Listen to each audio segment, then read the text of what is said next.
Today I'm going to show you how I turned a pack of Poundland screwdrivers into some gravers for doing engraving work.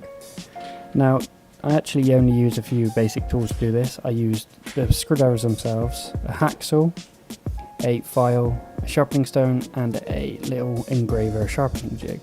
Now the jig isn't strictly necessary, but it's quite useful for lining some of the angles up. You can do this with just a protractor, but I'd recommend this if you can afford it. Now the first step in actually creating the graver is to anneal this screwdriver, because otherwise you'll find it's possibly too hard to work with and you just need to take some of the hardness off. To do this, I actually just used the stovetop itself and heat it up to a cherry red colour and then just let it cool down.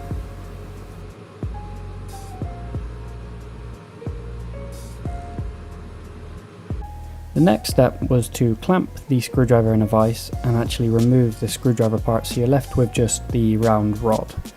Now to do this, I started the cut with a file and then went over it with a hacksaw. Now I did this in a few different steps. Basically this vise isn't the best, but I had to reclamp it just so I could get a nice clean cut.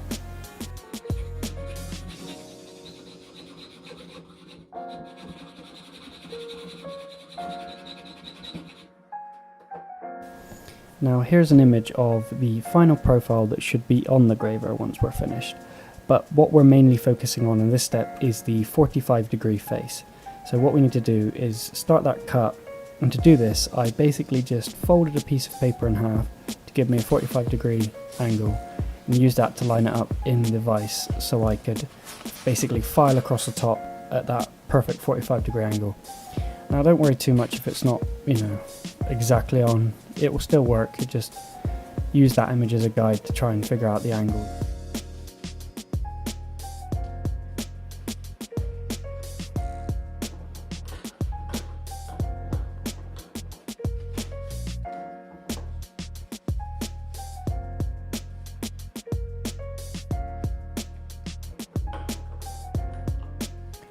Once the cut at the top of the graver has been established, you'll then want to work onto the faces of the graver. So basically you want to create I did a 90-degree angle, so it's perpendicular. Basically, as you can see here, where the two sides come to a point, you can create this angle wider or thinner, but it will affect how wide the graver actually cuts. So how you change that angle there will affect the width of your cut, basically. So then I just went over with the stone and cleaned these faces up, ready for heat treating. This is a Chucky Beat production.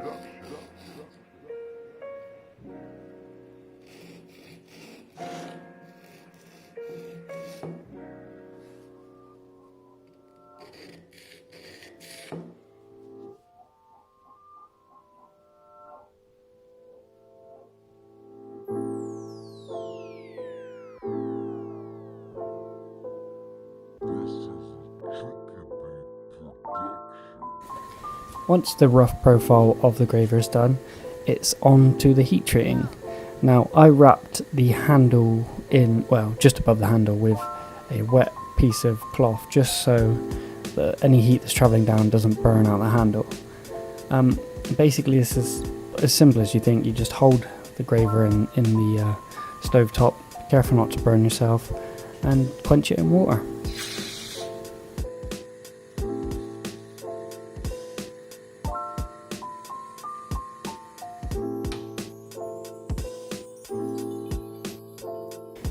I then went and just cleaned up all of the faces of the graver so far and made sure that they're all smooth and polished. Here you can see I'm just checking to see if it's hard with a file, and the file skates right across.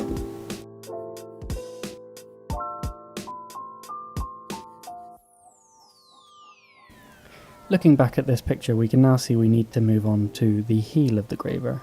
Now this image shows that you should use 15, but I used roughly 22 degrees, and I found that the steeper angle means that you have to hold the graver at a steeper angle to the workpiece, so I would recommend using 15 rather than the 22 that I've used.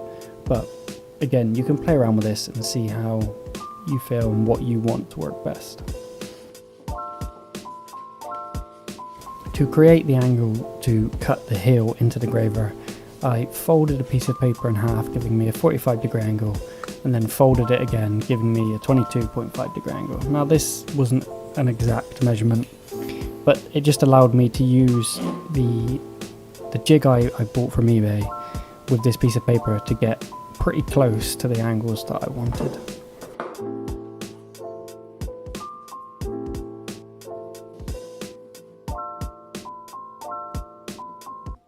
Once I'd set the angles correctly, I then just proceeded to sharpen the graver. I did this on both sides to put heel on both sides and kept them in line with each face of the graver.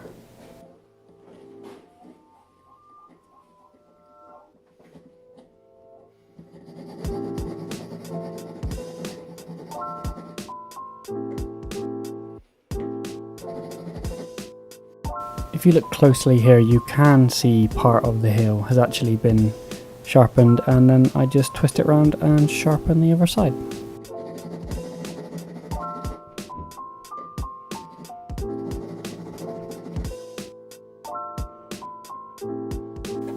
Once both heels had been cut into the graver and the face sharpened, it was time to test it out. To test it, I actually just used a bottle opener I had that was just mild steel.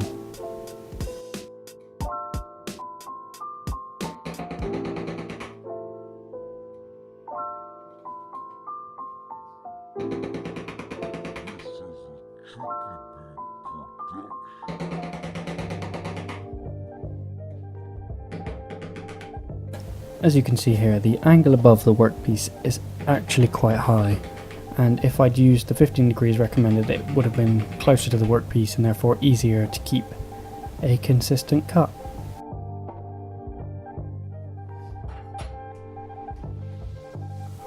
Once I'd done some engraving, I decided I was going to put some acrylic paint into the engravings just so I could show them off a little more and actually show the camera what the cuts look like. Now this is just standard acrylic paint. I think the brand I used was just Hobbycraft, but overall I'm fairly happy with the results and definitely want to do some more engraving. Here you can see just a few swirls and lines I tried. Yeah, if I change those angles, I think it will be a pretty useful tool. Anyway, if you liked the video, make sure to leave a like, subscribe, and thanks for watching.